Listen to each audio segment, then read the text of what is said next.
Welcome to another video. I am so excited, I think I'm gonna explode! Today, we are going to be talking about how to get absolutely massive triceps. And here's the thing. You obviously know that a bigger muscle is a smarter muscle. So if you're not listening to me on triceps, then you're obviously clueless because triceps are my best body part. So that means I have the most knowledge when it comes to triceps, right?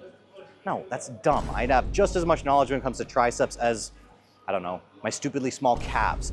But I'm gonna tell you the best exercises and how to think through tricep training in order to get the best triceps possible. So let's get to, and this is in no particular order, exercise number 5. Now, we are going to do something a little bit interesting. What we are going to do is I am going to show you a JM press on this machine, but I'm gonna show you something that I haven't shown you before. Hear me out. When it comes to the triceps, we often do a lot of bilateral exercises, and then if we do a unilateral exercise, we're only doing unilateral tricep extensions. However, you can actually do a JM press. You can actually do a pressing motion with one arm as long as you set up properly for it, which most people won't. So if you take a look at a machine like this, that has these things operating on different paths than each other, even one that operates on the same path, as long as you take and you set up properly, you can take and turn this into a one-arm press. Now, what's the advantage of that? Let's get serious. In the end, when you're trying to do a tricep extension of some sort, typically what you're doing is you're trying to bias the long head, right? Because the humerus is staying in place. You're trying to bias the long head through this. So if that's the only unilateral tricep work you do, then you're going to do only unilateral tricep work that biases the long head. Now, is this going to make or break your physique? Probably not. But if you're really, really trying to emphasize the triceps and it's something that's been stubborn for you, you're like, dang, like I'm not getting quite the growth that I want to. We always talk about maximizing motor unit recruitment, and doing unilateral exercises can be helpful for that. So if triceps are a really, really big focus for you, it might not be a bad idea to incorporate some unilateral work that isn't just an extension, but also a press. This is not going to make or break your physique, right? We're not talking about the difference between having no triceps versus having amazing triceps. And I always feel like I have to clarify this because somebody's gonna take me out of context and be like, oh, Joel said you can't develop great triceps unless you do unilateral press. Not what I'm saying. I'm just telling you, if you're looking to maximize motor unit recruitment, then unilateral exercise can be helpful for that. And this is one of the ways you can do it. So you set up here. If it's a bilateral machine, then you can put your other hand over here just to keep yourself stable while doing it. You just take and you press out. And the reason that this is gonna bias more of the lateral and medial head is simply due to the fact that the humerus is actually moving. If the humerus is staying in place and you're doing this, that's gonna bias more the long head. If the humerus is taking and you see how it's going up and back? You see that? Oh yeah, look at that tricep. Look at that tricep. Then it is going to bias more of the lateral and the medial head. That was a very long explanation for exercise 5, so we might want to go through the next ones a little bit quicker. Now, as far as JM presses go in general, you can do it on this, you can do it on a Smith machine. You guys have seen me do it on Smith machines before. Maybe the editor can pop up a video right here if it doesn't take too much time. Please do it for me. I know I'm putting you into overtime. But let's move on to exercise number 4. Exercise number 4. What? Where are you? You're just in the middle of nowhere, Joel? Haha. Not. I am in between a dual cable system. It's probably better to get you guys over here so you can actually see what's going on. Set up. Now, you do not have to do this with a cuff. You can do it with a cuff, but it's not absolutely necessary. If you need to, you can do it with D handles, etc. But I have the cuffs here and code TNF 25. TNF 25? No, just TNF, I think. For the reason why I created these cuffs, guys, just for you. And we just have a simple cross-body tricep extension. Yes, you could use a bench. Yes, you could make it more stable, etc. But I'm just showing you the overall movement pattern that we have here. Now, the main goal behind this while you're doing it is to keep the humerus in place while the elbows just fully extend. So when I see people doing this and they're like, and they're going all like, that's not the goal behind this. The goal is to try and keep same elbow position and just extend outwards. Now, I always find these balls kind of annoying. So, and exercise number 3.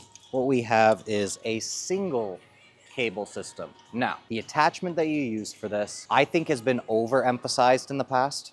I'm not saying that it can't play a role, but I think the importance of it has been overplayed. So if you don't have the perfect attachment for it, like you see here, this is a bar attachment, which isn't absolutely perfect, doesn't allow me to take that perfect outwards motion. I don't think it is going to make or break your tricep gains. Just my personal opinion. If you think it is, then maybe you just do a single unilateral so you can go straight out like this. Maybe you do a Carter extension of some sort. You know how much I hate Carter extensions for myself, but if you like them, hey, fantastic. Oh, and if you're wondering what a Carter extension is, that's just where you take and you put your elbow against here, attached to the cable, and then go down like this.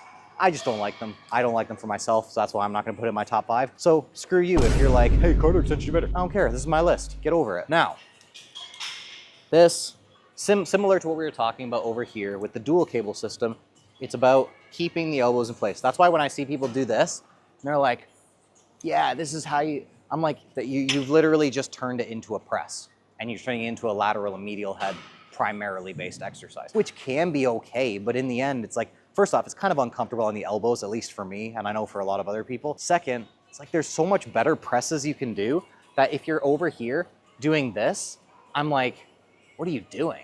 Like, are you churning butter? Chill.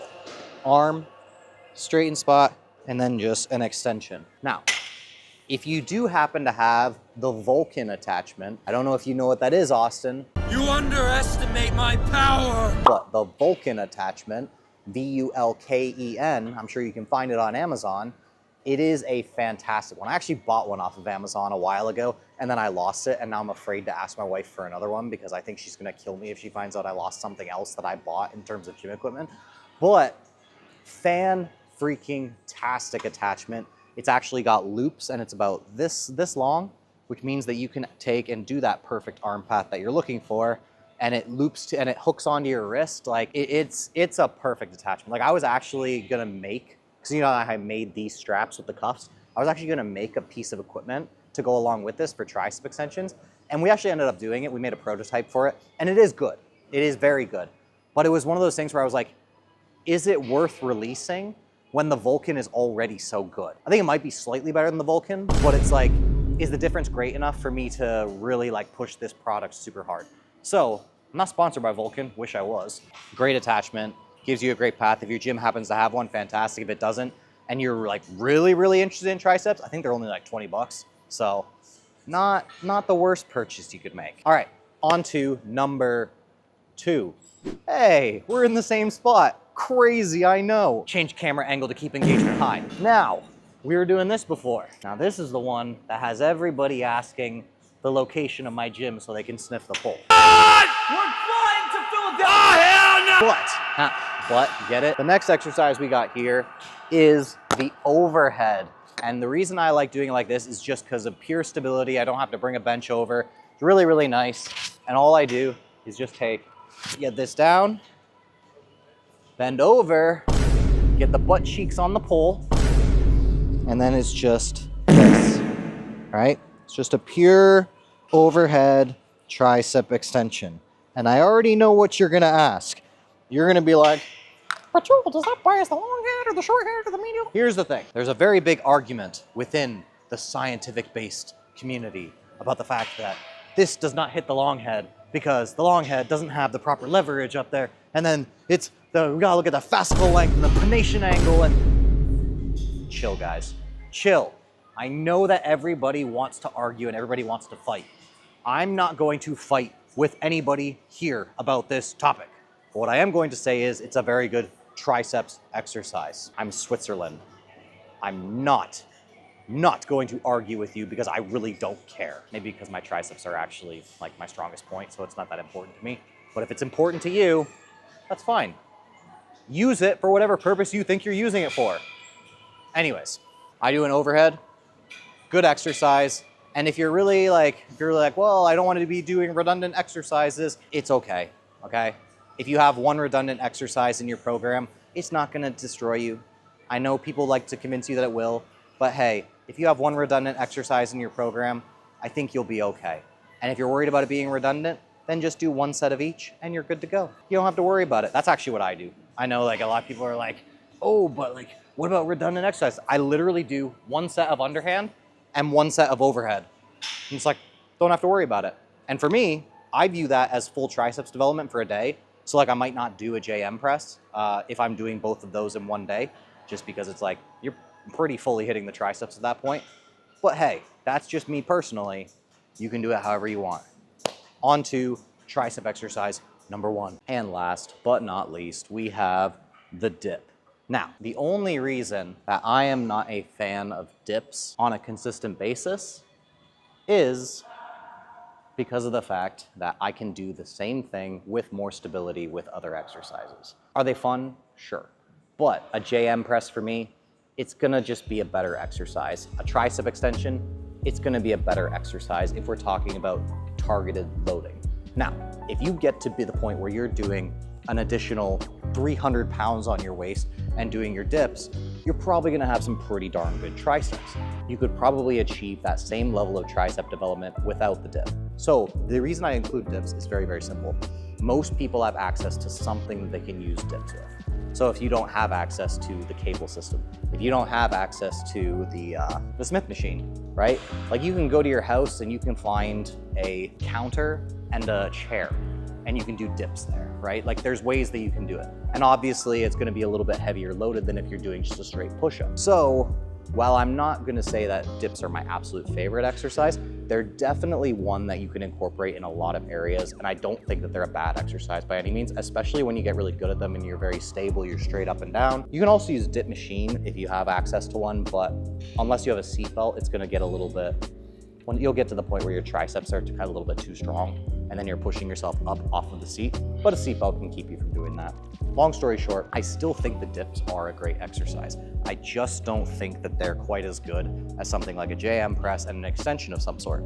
So if you want to develop the best triceps possible, my primary go-tos, JM presses or some form of pressing motion, and then an extension. If you have those two in your program and you get them stronger over time, I promise you, triceps are not as complicated as people make them out to be with like the hand position and like the turning in to get the lateral head and the turning. It's just not as complicated as people are making it out to be with them. If this stays in place, long head. If this is moving forward and backward, lateral and medial head. And then you will have a juicy set of triceps, assuming you have the right parents. You're gonna get good triceps no matter what, but obviously your genetics are gonna dictate how big they can absolutely get. If you don't have the right genetics for it, you are not going to develop monster triceps, but you can develop better triceps than you have currently. As always, love you guys, appreciate you guys, TNF Out.